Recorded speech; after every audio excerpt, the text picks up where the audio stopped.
if you get really good at Photoshop, let me know. Uh-oh. Because now it's always been like a goal of mine, but step one is I gotta lose some weight. You remember the old photo of the Rat Pack playing pool? Yes. I want to be in that photo. Like I want to have a scotch, have my cigar, and laughing with Dean Martin. And I don't know. I need someone that can Photoshop really well, do that, make that happen. All right. Let me clear my throat.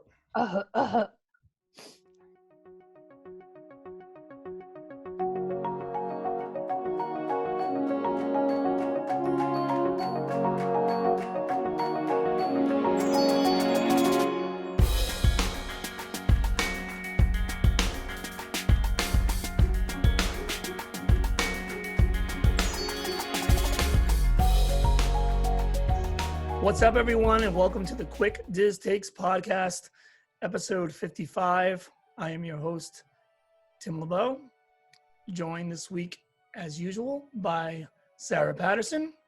Hi. John Castano. Hello. Sarah Castano. Hey, howdy, hey.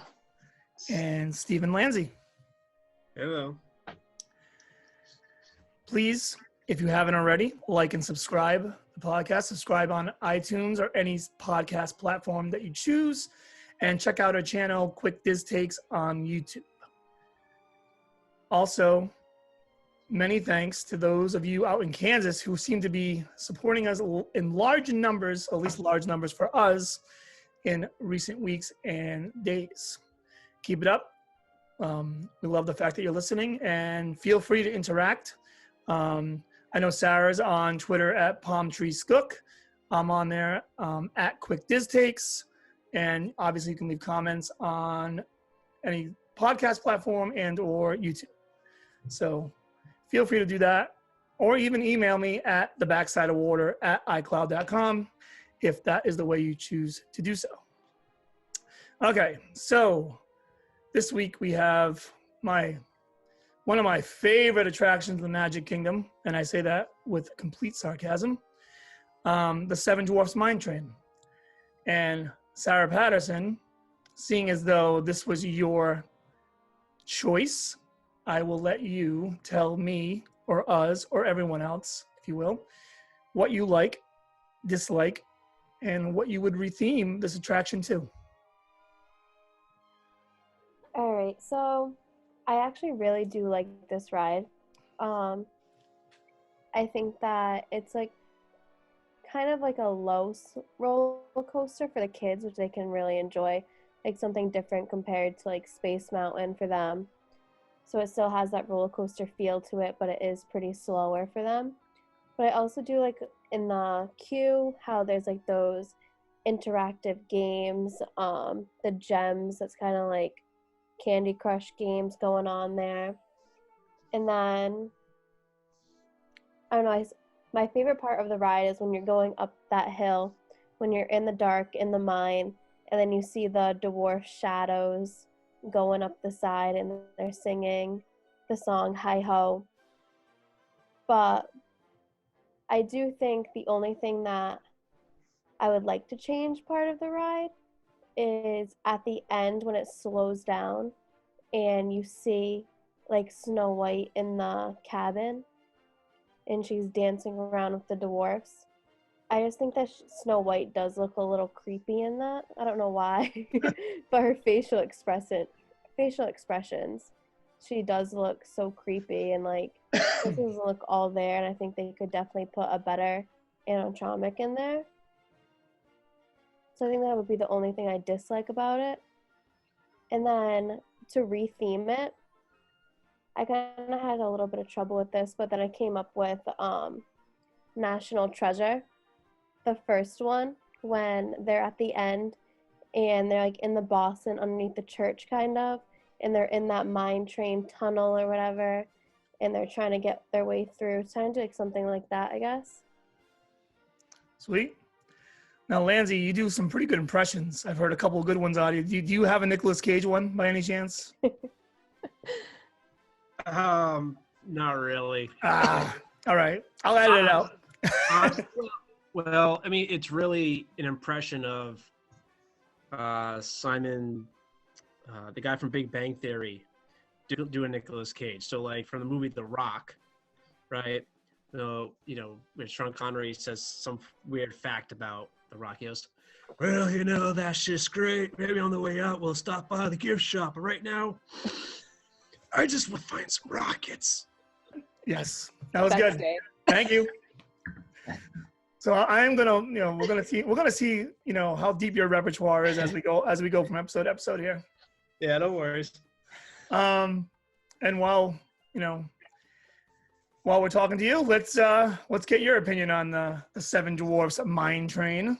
So I can't say I have a lot of experience on this ride, mainly because the wait is always astronomical. And to be honest with you, the time that I did get on it, it was because I had a character breakfast. So, like, right before the park opened, so I was able to kind of go over. I mean, I personally like it. It's a version almost of Thunder Mountain. I mean, that's kind of how it hit me. So, it's fun. I mean, I don't really know. What I like about, my favorite part about it is that it pays homage to a classic movie. And I think sometimes that's a little lacking. I mean, don't get me wrong. They need to build new stuff with the new movies, and I completely understand that because that's what the kids, watch and like. But I do like some kind of, some kind of honoring of the old classic. So the fact that it does Snow White, in the Seven Dwarfs, I'm a fan of. I will agree the animatronic at the end can, maybe be a little bit better. But I don't know, I mean the gems are really cool that they had, really bright colors, the songs. So I don't know. I mean, I think all in all it's a good ride, and I don't think it needs much tweaking. I mean, it's still relatively new. I think that's why the line's so long, just because you still have people who haven't ridden, going on it yet. Does anybody know? I think the animatronics, at least the Snow White one, is out of. I think they took that out of Scary Adventures of Snow White, right, and put it in there. Yeah, I was gonna mention it. My turn. Yeah. So that's pretty cool. But yeah, and that would explain kind of why it's creepy, because like any animatronic that like predates 1990, some after too, don't get me wrong, are generally creepy, especially when they have like limited motion, movement, but like their face just stays. I don't know. One of the first Snow White animatronics is in the Disney Paris ride with the Snow White, right? And she is so creepy. It's like she is just like painted, has this tiniest smile on her face, does not move at all. It's like her eyes just blink. My daughter is like obsessed with watching the videos on YouTube of like creepy top 10 creepy animatronics from around the world. We've watched like so many of them, and like animatronics can be pretty creepy when they're done, when either A, when they're not moving, or dark, or B, just not done well. Yeah, I mean, it's what's incredible is the new version of animatronics that uses digital faces, like Buzz Lightyear is like that, and so he can, his face can move, and he can smile, whatever it is, does the eyebrow, and so I mean those are pretty cool to see how that technology is coming along. Yeah, I mean, as far as re-theming it, I went back and forth, and the only thing I can really come up with was like Indiana Jones. Which is where I was at as well. Yeah, I mean, in Disneyland, they have an Indiana Jones ride, which I believe is essentially almost like the dinosaur ride in Animal Kingdom, if I am stating that correct. It's the same thing. Yeah, so I think Disney World would be, well suited to have an Indiana Jones ride. That would make sense to me. I think in one of the movies they're in the mine. Well, mine, literally. So it kind of fits perfectly, and so that would be my idea. Would be to do Indiana Jones. All right, Sarah, what are your feelings on the Seven Dwarfs Mine Train? So I also kind of got the vibe it was like an upgraded Big Thunder Mountain. The only time I've ridden it not with a fast pass was during COVID, where all the interactive stuff was shut down. So I literally had no idea that any of that stuff was there until I was like reading up on it and people were talking about it. I do like that it has varying speeds. It's not just like an all-out coaster once you leave the gate. It does slow down and then it picks up speed, and then you have a little scene and then it picks up speed. You know, the views are really cool too. When you're coming out, I think from the tunnel, you're going upwards and there's all those gems around, and then you kind of can see a cool view of the park before you dive back down and turn. I don't know, I know it's, you know, and a little nod to Snow White's Scary Adventures. It's super creepy. I get why they kept it in. I know it's super sweet and sentimental, but they're so creepy. It's such a contrast to the animatronics that are in the ride, and then you see the ones at the end, and like the evil witch at the end is just like, she's like the things that nightmares are made out of. Like she doesn't move, she just kind of pivots, and then she looks back at you, and it's disturbing. I actually did not have a hard time in trying to retheme this, and no, it was not Rescuers Down Under. I double checked the area, and it's right next to like a Beauty and Beast and a Little Mermaid area. We talked about our feelings about Little Mermaid last week, but I decided a movie that came out around the same time as those two movies and also fits the area of Fantasyland would be Aladdin. And I know we have the carpet ride. That's super lame for an adult to be on. I'm sure kids love it when the camels spit water. But I was thinking to theme it as the Cave of Wonders. So you would kind of retheme everything. So instead of a mine car, you're on carpet and you're leaving the Cave of Wonders before it closes on you. You can kind of keep the same track and just kind of, you know, you can keep all the gems and stuff from the Seven Dwarfs and just add other little treasures in there and kind of have little peaks of Abu or Genie and hear the voice, you know, encouraging you to get out or hurry up, we don't have much time left, that kind of a thing. Maybe animatronics at the end when you're out of the Cave of Wonders and you've made it safely, and you know, instead of the weird creepy Snow White dancing, you could put something about like a skyline of Agrabah and we made it, and you know, kid, what are we going to do next kind of thing before you get out of the cars. Plus Magic Kingdom keeps its precious coasters, Johnny. Yep. Still have a coaster. Johnny? All right, well, I'm not going to be that positive about this ride. No, neither am I. I think it's fine, and that's about all the good about it. I mean, I think it's way too overhyped for the wait time for that it gets. It's not like, I don't know. It's like a glorified, almost like Jesus. The Goofy, I can't even think of that. I'm drawing a blank. The Goofy roller coaster there. It's just like a bigger Barnstormer. That's it. Just like a longer version of that. It's. I don't know. I don't think it's worth the wait. I wouldn't go on it unless unless I had a fast pass.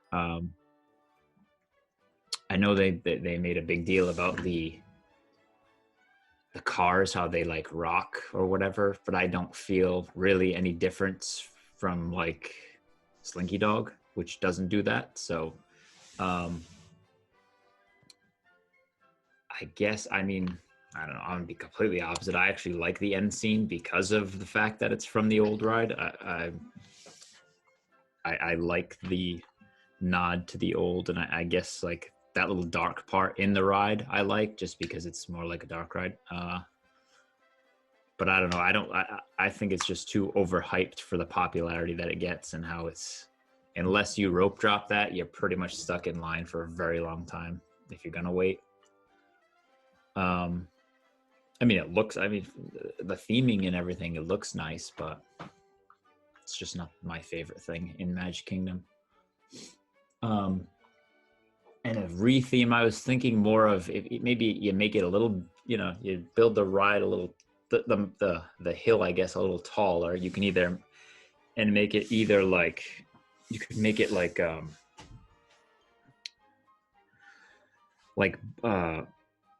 theme it to like Maleficent's castle, or like a bald mountain, and kind of make like the whole thing like a villain themed like mountain, where you go through and you see how all the, just have all the villains, the main like classic villains, all kind of hanging out in a in their like I don't know, like their headquarters, or I guess for a lack of a better word, but just type of just a way to bring the villains in, because to keep it in that fantasy land theme.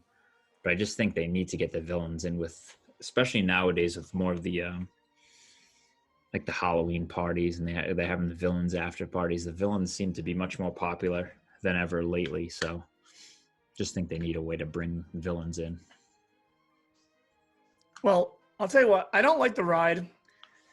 Get to that in a second, but I wouldn't retheme it. So I like the idea, like Lindsay said earlier, that they theme this ride to Snow White, and that we have a classic attraction represented.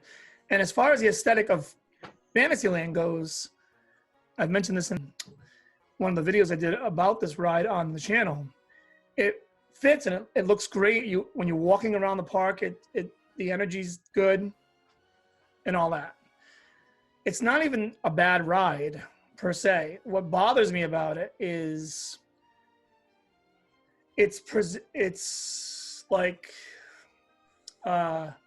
it's pushed to be an e-ticket attraction, right? And I guess you don't really get to choose what an e-ticket attraction is per se, because if a ride is popular, then a ride is popular. But there is a scale and or like a description or like a rating almost of what an e-ticket attraction should be. You go on Flight of Passage or Rise of the Resistance or Hollywood Tower of Terror, Splash Mountain, so on and so forth, and they have a certain quality. And what do they all have in common? They have a pretty good length, all of them, right? And pretty much are almost perfect in every way, shape, and form, where this one is not. It's just simply not. It is, I have strong feelings about this. It is done well for the kids and all that stuff, but it's short, first of all. It has one dark ride element that's decent, but it's short, and it's really short. And we talk about like an upgraded Thunder Mountain. I don't think this is an upgraded Thunder Mountain. I think it's a ride in the same mold as Thunder Mountain, but I think Thunder Mountain is better. I mean, if you took the Seven Dwarfs and put them in the first part of Thunder Mountain, where you're going up the lift hill with a big cave and the bats are, you could literally probably fit that scene in there. And then you have like, I don't know, 2.5, 3 minutes longer of a ride. If I had to guess, I'm not quite sure. So that kind of bugs me, especially like you guys have all kind of mentioned, you're going to wait in line forever for this, and you better be on the ball getting a fast pass if you want to get one for it. And I don't know, I just think it disappoints in that regard. I mean, it's not a bad ride. It's smooth. It's new. Johnny mentioned the cart swing. That doesn't do anything for me either, but I'm sure someone enjoys it, whatever. The kids swing it back, whatever. That's fine. Just, I don't know, just not e-ticket to me. So yeah, so what I don't like about it, besides all I just said, my second answer to the question would be its length. And then I would not retheme it, because I, like Lindsay said, once again, I think Snow White belongs there. I think it's the perfect ride. I just think and maybe because I had like this misconception in my mind when I heard about it before I actually seen it and experienced it, that I was thinking Scary Adventures of Snow White, and I loved that ride, and I was like, I thought it was going to be kind of in the same mold. It was going to be indoor, completely dark. You think Mine Train, you think, that's what you're going to see, and this thing's spending the majority of the time outside of the mine. So, I don't know, just disappointing to me is all. So, sorry for anyone who doesn't agree with that, but that is where I'm at with that ride. I don't ever actually remembering doing the Snow White Scary Adventures, but my parents have told me I was terrified. I'm like, do you know how many children have cried on that ride? Do they have any idea? So on to the next segment, which is our elimination segment, where we pit rides up against each other with the luck of the spin. And we will start today once again with attractions. But before we do that, quick plug in for our Facebook page. Check it out on Facebook, Quick Diz Takes. And also keep an eye out on the channel, the YouTube channel, Quick Diz Takes, for our new show that will be launching soon. And maybe, I'm guessing we'll probably put that in podcast format as well. So probably on both things. But yeah, definitely keep an eye out for that as well. So without further ado, here we go.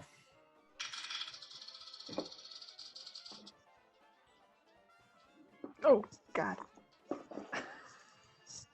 Rise of the Resistance. I thought we were going to get, we were so close to getting Seven Dwarfs on that.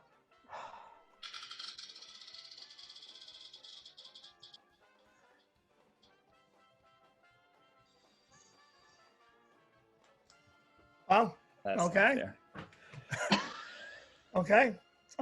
That's a good, I mean, it's a worthwhile matchup, at least, right? Yeah, at least it's not Rise versus the Teacups. Yeah. Okay. Johnny, start us off on Rise versus Rock and Roller Coaster. I will just go with Rise. I've never seen anything like it.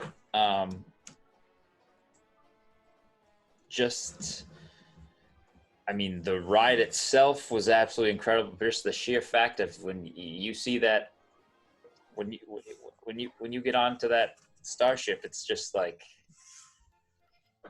I don't even know how to express that feeling of seeing that room. That's, I don't know. That ride's just incredible. And I don't know. I don't think really anything could, I don't know. It'd be tough for anything to beat that ride at this point.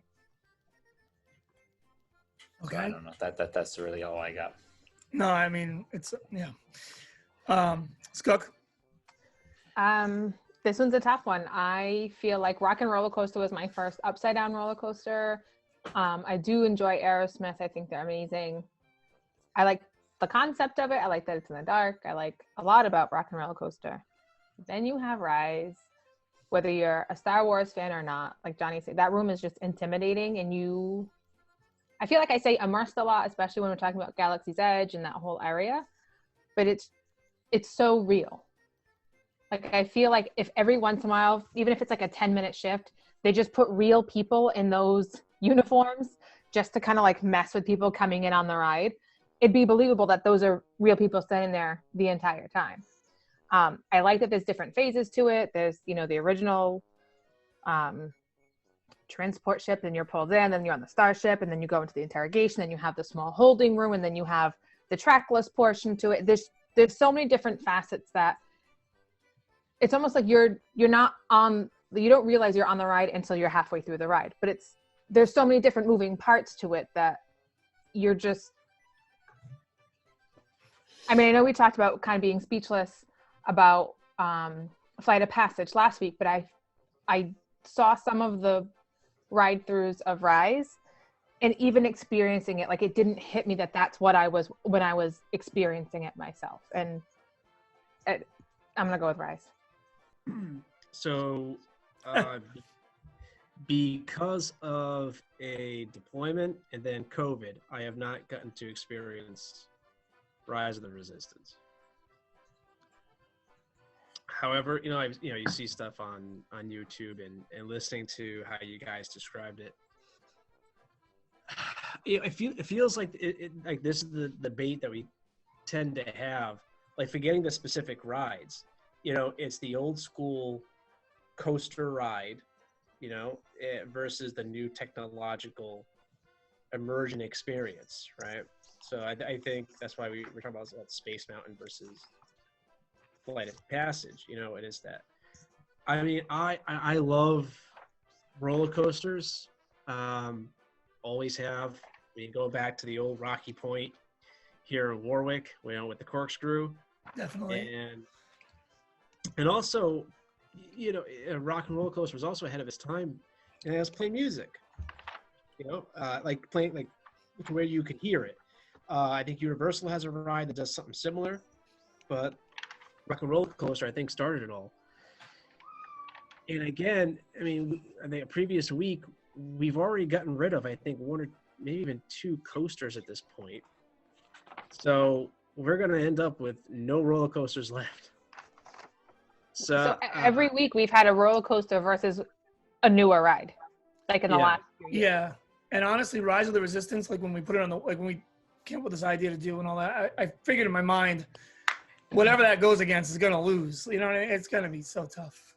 Yeah. So, I mean, my assumption is that Rise of the Resistance is going to win this week. And so, just as the old school person and also someone who hasn't ridden it, I'm going to put my vote to Rock and Roller Coaster to show us some love this week. Okay. Shouldn't have got rid of Space Mountain that first week. Yeah, I have voters remorse a little on that one. Oh, I'm gonna have to go with Rock and Roller Coaster too, because I also have not experienced Rise. I also have not gotten to watch any videos on it yet. But I just love Rock and Roller Coaster is absolutely my favorite ride there. It's the dark aspect of it, the neon lights, that first like huge speed takeoff as soon as you get to the countdown and the screaming in your ear. I just love that ride so much. So I'm just gonna have to go with that one. All right. I didn't think I'd get to myself with a 2-2 tie. You know what's factoring into the votes that I didn't think about when we first started doing this is that, like, if this was week one, there's no doubt in my mind what I would vote for here. But because like our park is shaping up now, and I'm thinking about how it's gonna shape up, it's really makes this a little tougher than it should be. I like Rock and Roller Coaster. I mean, I love Rock and Roller Coaster, but one thing I don't like about it is, like, I like roller coasters. Like, I love roller coasters too, Lindsay. But this roller coaster, if it were at Cedar Point or Six Flags in New Jersey, whatever, it's not that great of a roller coaster. Like when you stack it up against good roller coasters. You put it in Disney, Hollywood Studios, it's one of the few roller coasters, so it really stands out. It bothers me that it only relies on like black light effects in there. But I do like Aerosmith. I do, and I love the idea that it's probably one of the first roller coasters, if not the first roller coaster I've ever had music playing while it was going. That was a nice touch. But Rise of the Resistance is ridiculous. I mean, it is just ridiculous. I mean, we talked about Flight of Passage last week, and I kind of gave my feelings on that. This is at another level. I desperately want to vote against it because I want to keep some coasters in this park. I just can't do it. I can't do it. Can't do it. And Rise of Resistance is like literally 3 rides in one. Mm-hmm. People complain about the reservation system, but I actually like it. Like, it, for the most part, I've had luck every time. I have had luck every time I've done it, so I haven't had a problem. I've never had a problem with it. And so I get in this queue. I wait a limited amount of time for like a true e-ticket experience. And as soon as I get into the first room where Ray appears till the time I get off, I'm completely engrossed. It's beyond anything I've seen as far as that goes.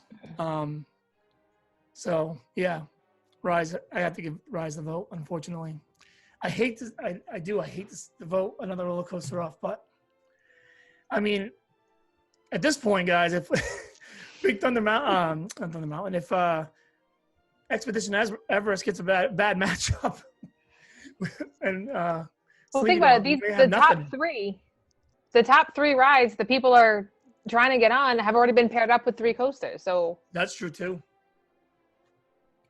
So I guess things will even up a little bit better maybe in the future. Maybe we should have categorized it a little bit differently. Maybe we should have like e-ticket, and then like new Super E ticket and like kind of matched up. Maybe we should have went that way, but we didn't. So here we are. Unfortunately. Well, fortunately, this park is not going to exist, so there's that. But by the way, just a quick side note that popped to my head earlier.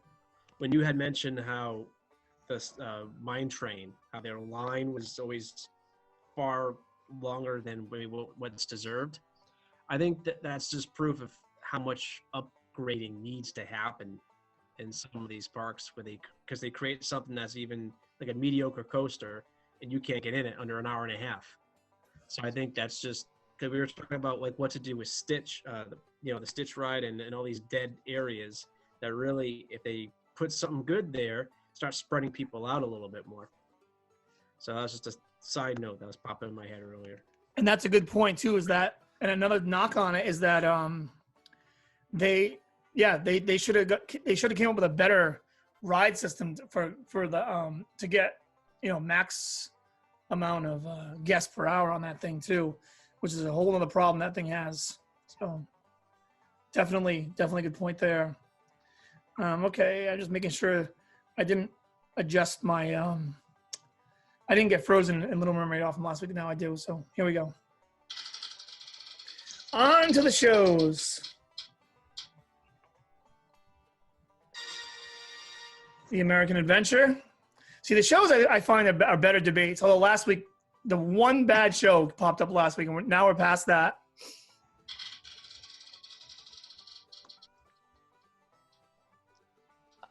Oh, That was almost a good one. That would have been a good match. oh that would have been awesome. I was so excited. Wait, was it PhilharMagic? So Mickey's PhilharMagic versus the American Adventure. The American Adventure, of course, for those of you who do not know, is the show located in the American Pavilion in Epcot World Showcase. And Mickey's PhilharMagic is in Fantasyland in the Magic Kingdom. So, Johnny, what's your take on these two? I've done both of them only a few times. I wasn't like, I don't know. I'm not like super into like Mickey's PhilharMagic as I thought I would be. Knowing, I guess hearing of what it was, I don't know. I didn't really care for it all that much, but I like, I like United States history. I like all that stuff. That was always my favorite subject in school. So I think I'd go with the American Adventure. And just like, I don't even know if I comprehend how that thing even works with the changing of the scenes and things. I would just love to just watch that thing from backstage, just to see like the intricacies of this scene come up. And it's just this, I don't know. I think the technology that they use just for that is just pretty incredible. And also, I think it's, I think just the whole, like that whole, like that animatronic look. I like those type of animatronics and how that they use that to tell the story, with the video. And I don't know, I think they did a good job with just that whole, with everything they did to it. I know it's a long show, but I didn't think it felt that as long as it was. I don't know. I'm just gonna go with that one. I'm more entertained by that than Mickey's PhilharMagic, I guess. I don't know. I don't find it as exciting, to me at least. I think I'm gonna have to go totally the opposite. I am not a history person at all. I've never seen the show though, but I know it's like kind of like the 30-minute mark, so I don't think I could pay attention to history show that much. I do like Mickey's. It's not one of my favorite shows. It's definitely not a center point that I try to make it when I go there. But it is interesting. It has like all the little things, and like it introduces Ariel kind of. that kind of stuff. So I think I'm definitely, and it's on the shorter side, so I think it is like a little bit better for the kids to stay interested in too. So I think I want to have to stick with Mickey. Okay. Skook? I do love American history. It's my favorite ever. But as much as I do love it, and it is really cool, like Johnny was saying, you know, the intricacies of the animatronics and all that's really awesome. I'm going to go with PhilharMagic. I feel like if I'm looking for entertainment, then I want to make sure I can move big amount of crowd in and out, and I know I'm going to get more people into PhilharMagic than I am American Adventure. Even if it's a shorter ride, I can get more people in and out. It's got the, I'm pretty sure it has the 3D glasses or the enhancement glasses, whatever they call them, and it's upbeat and there's music, and I do love me some American Adventure history, but I am all about the PhilharMagic today. So I'm picking the American Adventure because, I mean, I have several obsessions, and American history is one of them. So yeah, like you're talking to a guy who's literally listening to nothing but the Hamilton soundtrack since July. Like it's not even a joke. It's ridiculous. It's literally my workout album. When I go running, I run to the Hamilton soundtrack. That first act is perfect for running. It's awesome.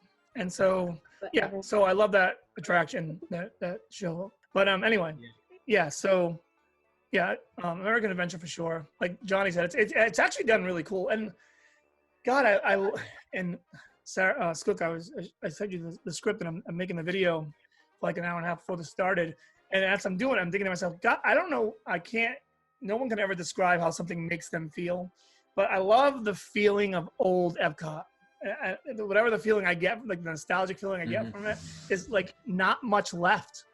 Yeah. And that's one of them. And that thing that I had pitched to you about just keeping it original, this is what it was intended to be, and that's the inner nerd in me loves it so much. Yeah. Like if I could not like enough though.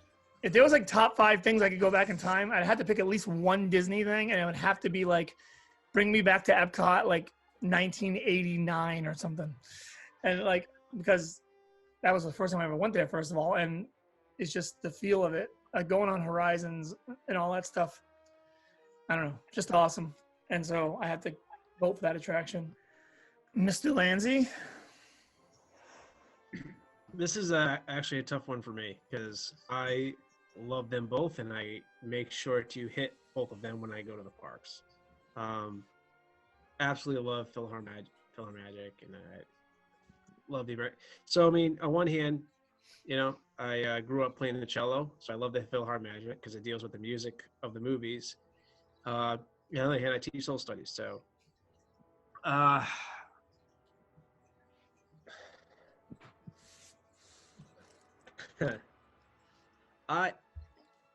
the thing with PhilharMagic is it needs a massive update. Like it needs to be updated. It needs a refurbishment. It shows its age. But that being said, this is tough. I was hoping to have an answer like ready to go. That's why I was glad I went last. But now I keep going. Now I keep, you know, I'm gonna say I'm gonna go with PhilharMagic for one reason.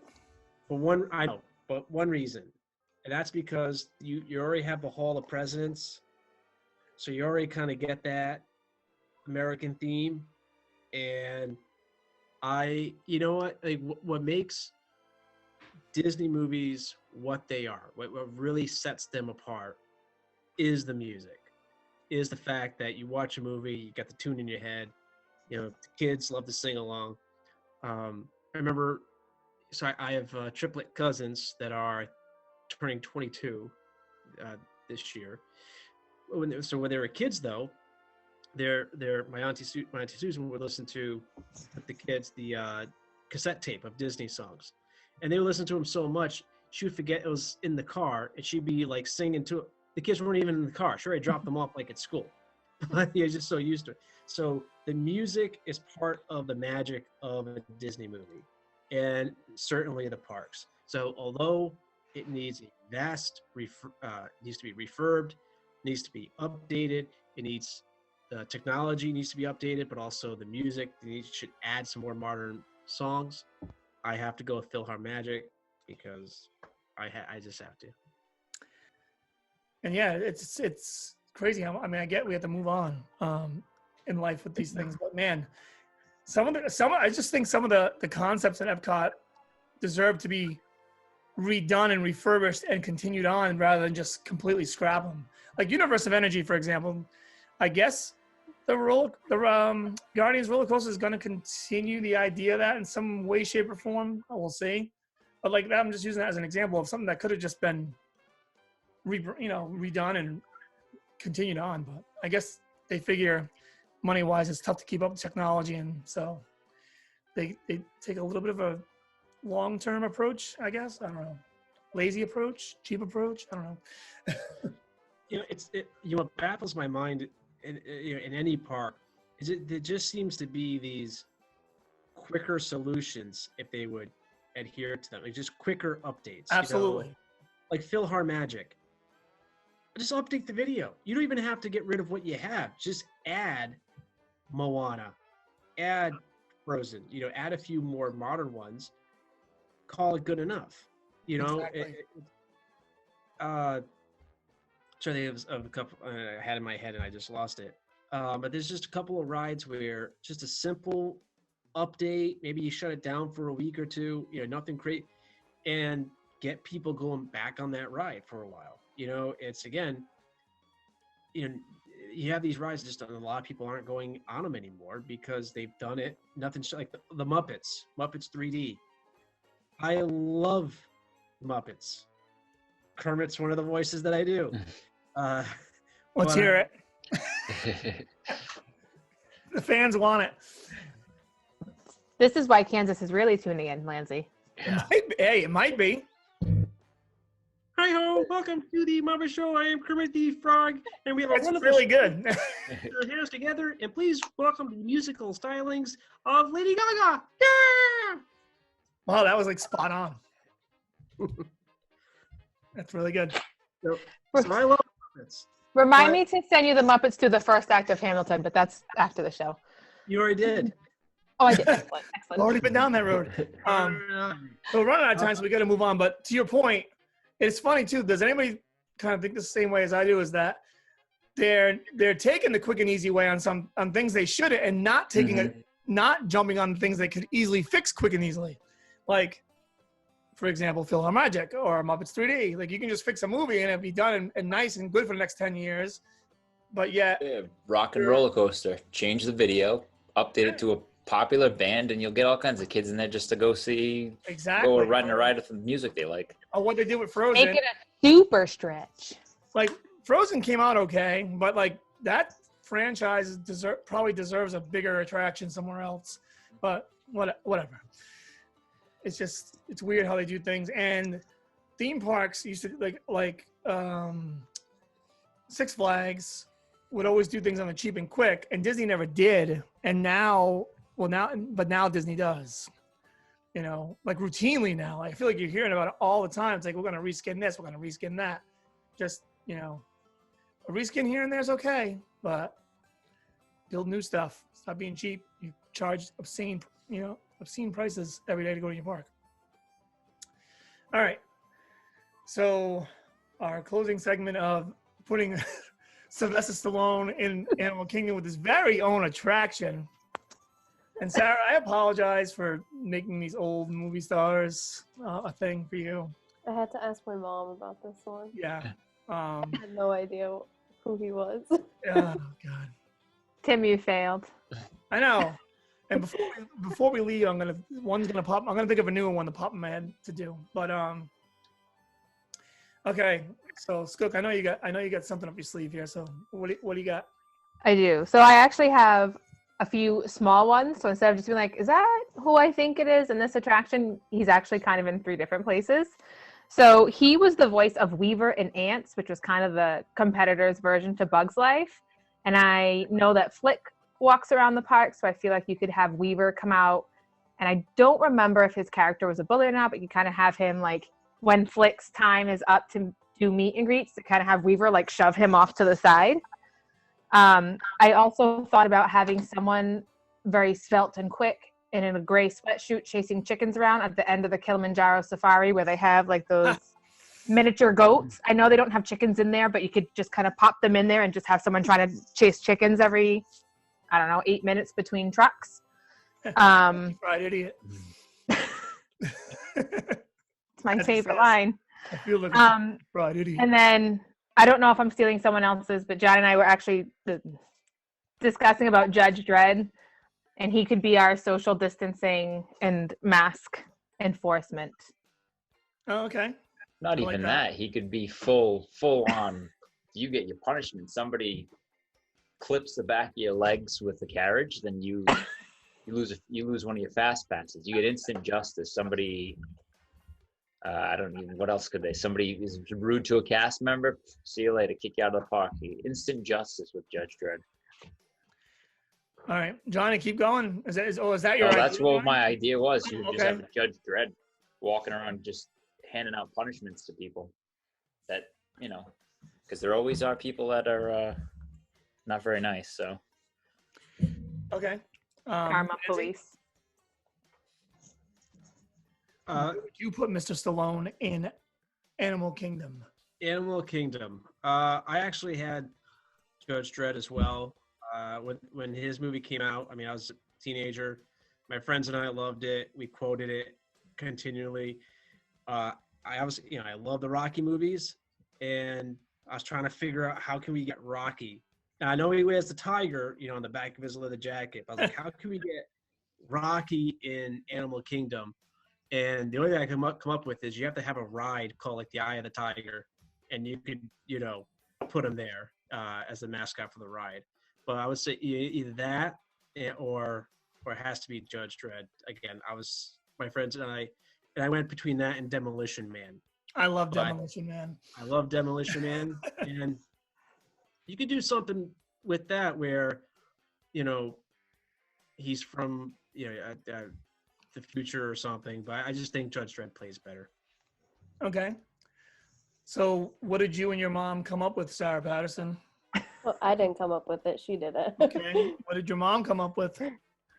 She said to put him from the movie Cliffhanger Okay. and stick him right on Mount Everest, climbing up the hill, like right next to the Yeti. Nice. That would work. Maybe you could recreate the scene where he's kind of dangling from the. Like right where the track ends and you start to go backwards, having him like dangling off of that track right there. Yeah. Or imagine this, like, how he drops the girl, right? So maybe like it's almost like you're being dropped by him when the thing starts to go backwards. And he's just kind of reaching out to you like, don't fall, but you fall. I like that. That's a good one. You can give your mom, AKA my aunt, props for that one. Shout out to Faith for that. I had a bunch of different ideas, nothing like specific. So I was thinking so you could make him the guide. Just make, how like King Kong and Universal has like an animatronic guide. So make him the animatronic guide for Kilimanjaro and just have him go around. Basically like he does in Rocky 2 when he's about to propose to Adrian. And he's like, hey, yo, Mr. Tiger, come to the wedding and all that kind of stuff. Have him do all that kind of silly Rocky stuff. I think it would just be kind of entertaining for whatever the 20-minute ride that is. And then Carrie had mentioned that we could maybe create an attraction where you first start out riding on an 18-wheeler and then your experience ends when you have an arm wrestling match with an animatronic. Stallone from Over the Top. We were trying to figure out how to work in Stop or My Mom Will Shoot. Oh, That kind of classic. seems like a That was, but yeah. So he's kind of like, I mean, if you were going to build an attraction from the ground up, I guess you could do lots of things with him. But he's quite the character. If we had put him in Magic Kingdom instead of Animal Kingdom, just throw him right in Pirates and have him chasing the chickens around. Yeah, that'd be so awesome. Great scene. Johnny Depp would be like, But I think it, like you at that point, like Lancey said last week with the twofer, with Schwarzenegger and Danza. You're gonna have to have a Mick animatronic there too, like yelling at him, like, "Come on, get the damn chicken, kid." You know, like it wouldn't work without it. Just have him just He'll be the drunk with the pigs in the corner. I feel like a Kentucky Fried Idiot. Yeah, that's my favorite line. It's the best. All right. So next week's animatronic. Come on, Sarah. Someone give me a new guy. Nicolas Cage. That's Sarah. Is that someone you're familiar with? Yeah. Oh, okay. Well, Nicolas Cage transcends generations here. I mean, the guy was like. Well, I think she chose National Treasure. Yeah, I earlier. did. That's Yeah. true. That's true. Okay, makes sense. All right. What park are we putting him in? Ooh. I don't know. Blizzard Beach. Yeah, we could get Griff. I would say I don't maybe care. Someone's it could be anywhere. Yeah, well, you just pick where you put them. Yeah, put them anywhere on the property you want. How's that? Okay. You could put them in Hall of Presidents. You could put them in anything. You know, the guy will take any. You know what? Let's treat this like his career. He will take any role that is thrown at him. So he will sign off on an animatronic anywhere in Disney. Wait a minute. Is there a replica of the Constitution anywhere in Hall of Presidents? I don't know. That's what I was thinking when I was going along Maybe- the line. maybe at the American Experience. Maybe. Maybe. Yeah, actually, you might be right. I don't know though. But Been a yeah, while. you could fit well in there too. But we'll talk about that next week. Yeah. Best part is if they like unveil the Constitution and the Nicolas Cage animatronic just goes. It just stares at. Back into the. All right, and what attraction? Oh Before yeah. we run out of time. I don't know. Let's do. How about the Peter Pan? Yes, good, Peter Pan. So perfect. Peter Pan. It's topical anyway because everyone's going crazy about Peter Pan on Disney Plus. So. currently under the front under refurb still too. All right, so we're gonna get out of here. Thanks for listening, everyone. Like, subscribe, share. Don't forget about the Quick Diz Takes Facebook page, Quick Diz Takes YouTube channel. Quick Diz Takes the flamethrower. Whatever. We got everything nowadays, it seems. Sarah's active on Twitter at Palm Tree Skook. I'm active on Twitter at Quick Diz Takes. You know, feel free to, like I said, interact at the beginning of the show, either on YouTube. You know, hit us up with a tweet or email me at thebacksideofwater, iCloud.com. Facebook. And don't forget the new show coming out this week as well. At some point, we have not figured out a schedule for that, but we will. And have a great week, and we will see you next week. They're so creepy.